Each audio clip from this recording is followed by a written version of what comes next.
I want to say this really quick. Let me chime in. So I don't glorify toxic behavior.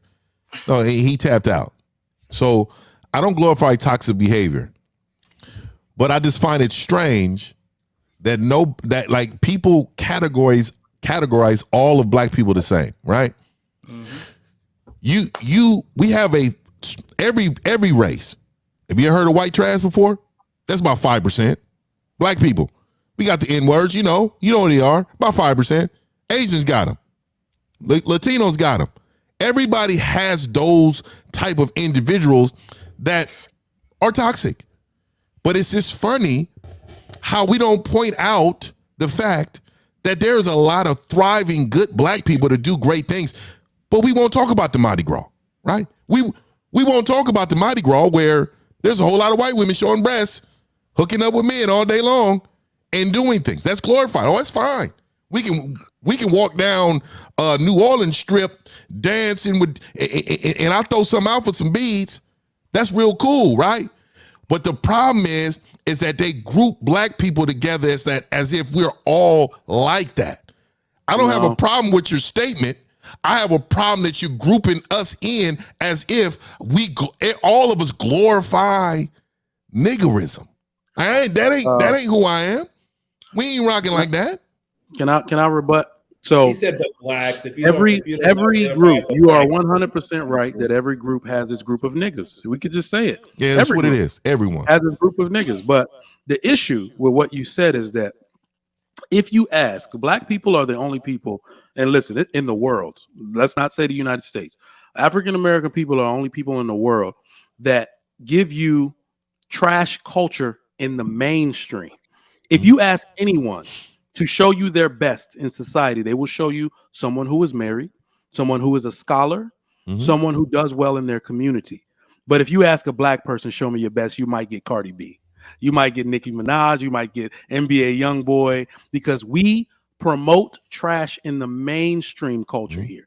Joe Biden brought Cardi B and Lil Baby to the White House to represent black people, because that's what he thinks about black people. So it ain't them judging us. Why do you think? Yeah, but why do you think we do that? And hold on, I want to say I don't do that shit. Hold on, exactly. But what I'm saying is, black people complain about these things, but 86% of them vote Democrat. I've been conservative all my life.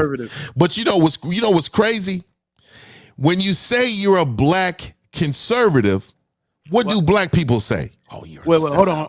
You're selling. You go vote. Black men don't. I said they vote. Yeah. So what I'm saying to you, but they say, oh, you're a coon, or you're a sellout. You know what I believe in? I believe in the family structure. I believe in less violence in my community. I believe in making sure that our kids are going to be functional for the next life when I'm gone. Like, all of these things calculate to voting the proper way.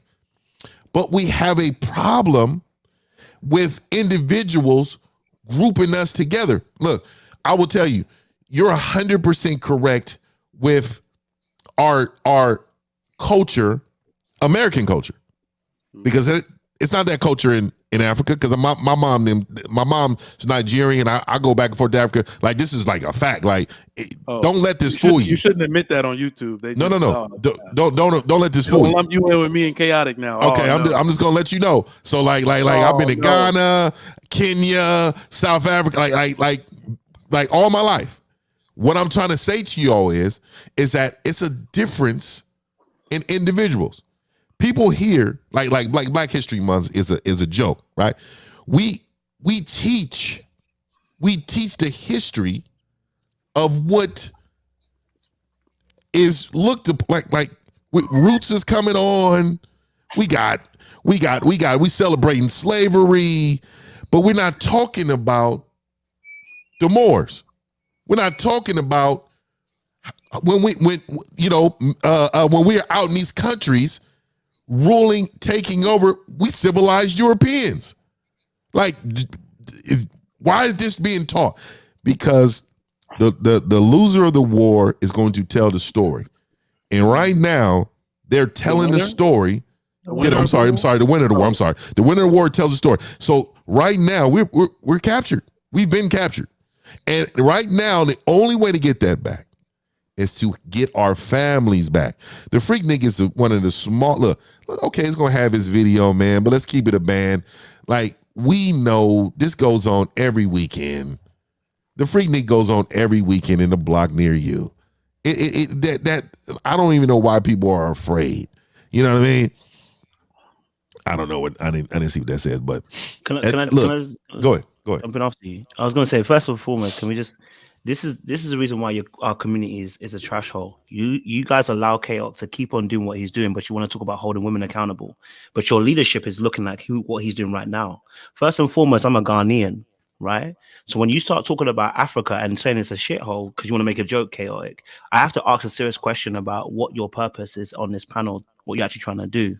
Number two, when we talk about these subjects, we have to talk about two things: visibility and education, right? First and foremost, when you're talking about what's promoted, right, what's celebrated within a community, you have to ask, where is it being celebrated? Number one, who's actually celebrating it? Number two, three, you got to ask who is the platform that's also given a voice, right? So if I go into the news right now, I'm living in the UK. I go into the news, right?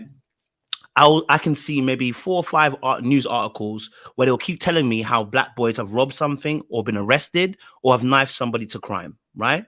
So already, if we just go by the news aspect, they're not trying to promote anything good about my community.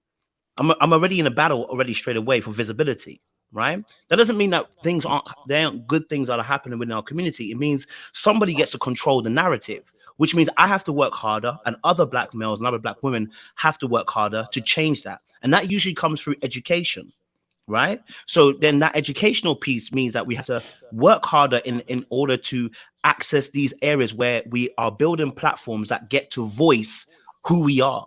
That means films, that means media, that means business, that means religion, that means you name the different mountains, or whatever you want to call it, right?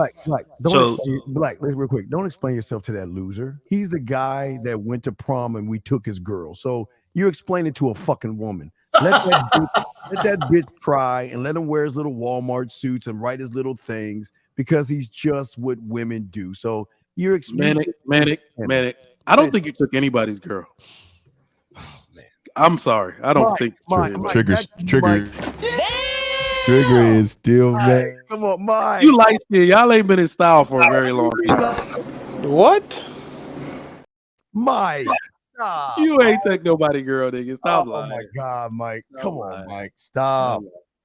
Let's stay on topic though, for real, because I think if we really want to make change on a real thing, no, that's right. No, it's not. I'm not even saying this purpose, but it's just like I just feel like this as much as Keok is, I don't know if he's joking, maybe it's him being satire, I don't know, but the real thing is that we actually are facing a battle in terms of visibility. A lot of things that you're talking about, Trigger Mike, which is a fair point, and also Keok made some points which I may not all agree with, but there's some points I do agree with. Right? It's what's visible in terms of what your culture is.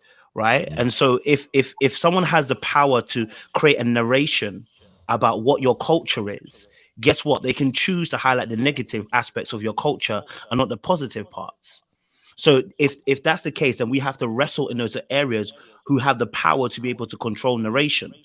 And that's where we have a battle and where we're facing right now. So me personally, I don't think our culture is one full of degradation. Yes, sir. Let me push back a little bit, then I'm gonna answer the question yes, like sir. you asked. And so I don't think that's our battle at all. Because what Chaotic did is mention the small hats, the J community. We can mention the Middle Eastern community. We can mention the Asian or the Chinese in America. And one of the things that we'll notice is that they're not fighting any kind of narrative because they don't care. They are a minority in this country. So if they want to control what happens in school, they just build their own goddamn school. If they want to control what happens in their neighborhood with police, they just say, we want our tax dollars to where we hire people who look like us to police our community. That's what Chinatown is. Have you ever looked at who's policing Chinatown? Chinese. I agree. Chinese. Yep. So I don't care. Like, listen, 1905 said it. The winner gets to tell the story. We didn't win. New strategy. How the hell you gonna fight this engine when the same 4 companies own all media? Well, how the hell are we going to combat that? You build something, they're going to buy it. Oprah Winfrey Network isn't owned by Oprah Winfrey. There's not shit we could do in this country, but we isolate them. Build your own shit. Teach your kids what you want to teach them. That's the area where we always have full control, but yet we don't exercise.